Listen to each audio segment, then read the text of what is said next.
Olá, amigos. Estamos aqui de novo para conversar agora sobre os pais com seus filhos na escola, o acompanhamento desses filhos e de que forma nós poderemos, tanto a escola como os pais, atuar de forma a conseguir que essas crianças e esses adolescentes tenham realmente um excelente desempenho e que possam preparar o seu futuro de maneira a ser autossuficiente, a crescer, ter sucesso, etc. Bom, a realidade aqui no nosso país não é bem essa. A realidade aqui é que nós temos talvez a pior preparação de alunos do mundo todo. Poucos países estão tão ruins quanto nós, infelizmente, na preparação dos nossos alunos. Por que será isso? O que está acontecendo? Bom, várias coisas já foram elencadas com isso e nós podemos aqui ajudar a mudar um pouco esse conceito, mudar um pouco essa ideia, essa realidade. Em primeiro lugar, a primeira coisa que nós vemos, por exemplo, nós estamos nos aproximando do final de mais uma unidade letiva. Qual a preocupação dos pais? Qual a nota que meu filho tirou? Será que ele vai passar de ano? Dificilmente os pais perguntam ao filho o que ele aprendeu hoje, o que ele aprendeu essa semana. Para quê? Para compartilhar o crescimento do conhecimento do filho, compartilhar a aprendizagem real daquele filho, estimular o filho a aprender cada vez mais, para discutir com o pai, para compartilhar com o pai aquilo que ele está, de que forma ele está se desenvolvendo, entendendo mais do mundo, entendendo mais de si mesmo, etc. Bom, então vamos ter que mudar alguma coisa. Vamos então por partes. Primeira parte, meu filho não está indo bem. Ok, seu filho não está indo bem, por quê? Ele não está aprendendo ou está tirando notas ruins? Se ele está tirando notas ruins, vamos verificar na escola o que está acontecendo com ele para ele tirar aquelas notas ruins. Vamos verificar, não é verificar, reclamar do professor por que está dando notas ruins, que é outra coisa que a gente vê. Não, procurar saber com os professores por que o desempenho dele não está tão bom. Ele está com alguma dificuldade de aprendizagem? Ele está com algum bloqueio emocional? Ele está com algum desinteresse? Então tudo isso tem que ser verificado. Então vamos ver, o filho não está indo bem? Vamos elencar alguns elementos que podem estar contribuindo para esse resultado não muito satisfatório. Primeiro deles, vamos analisar como está o consumo de água dele. Ele está bebendo água frequentemente? Isso é básico para a memória, isso é básico para a inteligência. A água tem que ser consumida, pouca quantidade, frequentemente. Então a frequência da água é super importante. Segundo ponto, na alimentação, será que ele está consumindo os nutrientes corretos para manter todo o seu organismo bem nutrido, com energia, etc.? É bom verificar, vamos falar com o nutricionista, verificar o que tem que mudar na alimentação. Às vezes não é comprar mais nada caro, não. Às vezes é até diminuir uma determinada alimentação, aumentar outra, etc. Nesse aspecto da alimentação, tem mais um detalhe importante. Se a criança está com algum tipo de dificuldade de aprendizagem muito séria, ela pode também estar sendo prejudicada pela própria alimentação. Então, se o caso é mais grave, se a situação não está sendo bem entendida nem pelos professores, nem pelos pais, vamos fazer um teste de intolerância alimentar. Algumas clínicas fazem esse teste de intolerância alimentar, quem tiver dúvida entre em contato comigo. E esse teste é muito importante, não só para crianças autistas, para crianças com TDAH, hiperatividade, déficit de atenção, não. Para toda criança que apresenta alguma dificuldade de aprendizagem, é importante nós vermos o aspecto de intolerância alimentar, que nós podemos estar pensando que estamos dando uma alimentação perfeita para a criança e, na realidade, nós estamos dando um nutriente que ela não tolera, que o seu organismo não tolera. E cada organismo é diferente, um é diferente do outro. O glúten, por exemplo, para algumas pessoas, o organismo não tolera. O glúten, a caseína, a lactose, a soja. E para outros organismos é necessário. Então nós não podemos simplesmente eliminar um nutriente ou colocar, por exemplo, probiótico.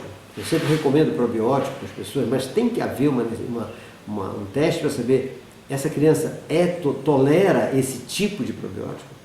Então isso é importante, um teste de intolerância alimentar. Feito isso, vamos pedir ao nutricionista para passar uma receita, ou seja, uma alimentação que seria o ideal em quantidades e em qualidade para a criança se alimentar. Com isso nós já vimos 2 pontos: a água, o consumo frequente de água, e a alimentação. Verificar que alimentos essa criança se tolera todos, se tem intolerância algum, e fazer uma rotina alimentar que seja saudável. Terceiro ponto: como está a rotina diária do seu filho? A rotina está bem planejada? Ou seja, o que seria isso? Uma rotina em que tenha tempo para tudo. Haja tempo para ir à aula, haja tempo para estudar, haja tempo para descansar, relaxar, para uma atividade de lazer, em que haja tempo para tudo. Então, essa rotina é uma rotina que, uma vez planejada e cumprida, traz uma satisfação pessoal. Porque no final do dia, essa criança ou esse adolescente vai dizer: valeu o dia, valeu, produzi. O que eu aprendi hoje? Nossa, aprendi um monte de coisa. Então, o planejamento da rotina diária é básico. Nesse planejamento, nós precisamos também mais um item, que é o 4º item que eu vou falar, que é o planejamento do sono. Não há momento mais importante para a vida da pessoa, de todos nós, do que o sono. O sono é fundamental para a aprendizagem. É exatamente durante o período do sono que o nosso cérebro trabalha no sentido de fixar, tornar definitiva toda aquela memória que foi construída durante o dia, durante o processo de entendimento de uma aula, de estudo, etc. Okay? A aprendizagem só é consolidada durante o processo do sono. E esse sono deve ser de um período suficiente para isso. Então, por exemplo, 8 horas de sono é o ideal, é o mais recomendado para todo mundo. Pois bem, vimos esses 4 itens. Vamos ao 5º item. Será que essa criança ou esse adolescente está com excesso de exposição à TV, aos jogos e ao computador? E ao smartphone, por exemplo? Lógico que está. Hoje é difícil alguém que não esteja. Então, gente, vamos mudar essa rotina. Vamos acostumar nosso filho, nossos alunos, a ter outras atividades diferentes daquelas ligadas aos equipamentos eletrônicos, à informática. Por quê? Porque é muito importante a informática, é muito importante o computador, a internet, o smartphone, tudo isso é muito importante. Mas o tempo todo ligado a um equipamento desse vai estressar o cérebro. E nós precisamos de atividades diferentes, atividades ao ar livre, uma caminhada ao ar livre, um esporte, uma natação, um jogo de vôlei, um jogo de dama, um jogo de xadrez, uma atividade, qualquer atividade, jogos de tabuleiro, esporte, qualquer coisa que seja diferente de um equipamento eletrônico. Tá?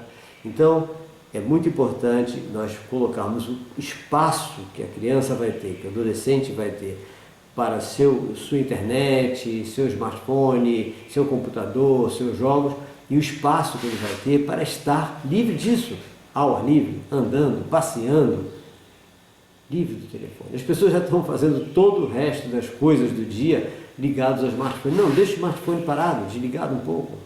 Ninguém vai morrer por causa disso. Mais um item: falta de ambiente.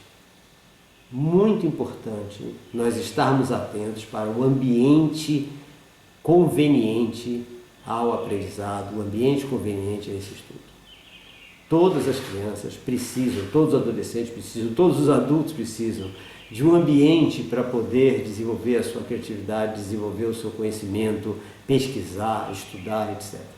Como é esse ambiente? É um ambiente físico? Não é só o ambiente físico. É o ambiente também das pessoas que estão em volta. Vamos entender então o que seria o ambiente? Vou dar um exemplo.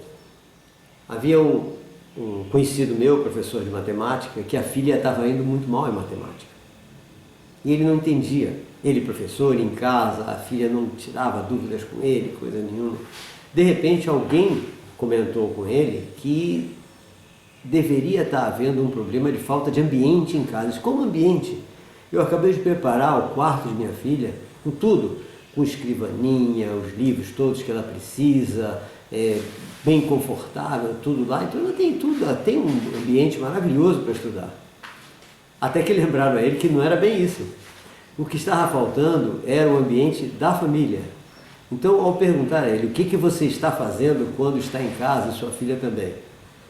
Aí ele disse, bom, eu já cheguei da escola, já preparei as aulas do dia seguinte, já corrigi as provas, cheguei em casa, vou ler meu jornal, vou assistir televisão, etc.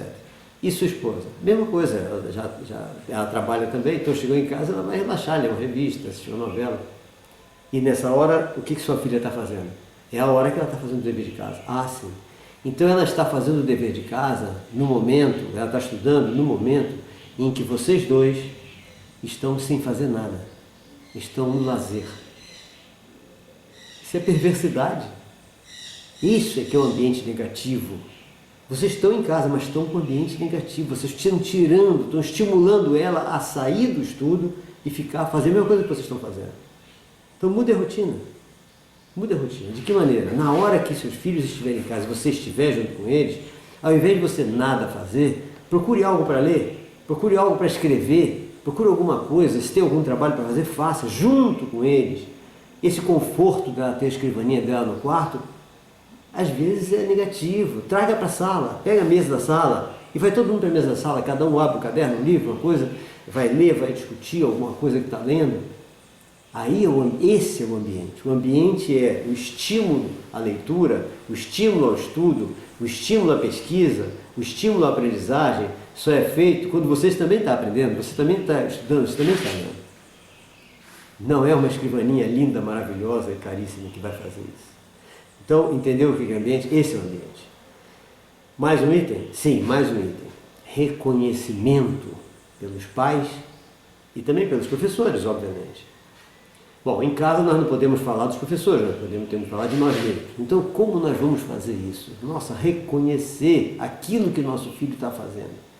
Por mais simples que seja o trabalho que ele fez, por menor que seja a atividade que ele tenha feito, por mais fácil que tenha sido, vamos reconhecer e dizer, pô, que bacana, me mostra o que você fez, me ensina isso que você aprendeu, o que você aprendeu hoje?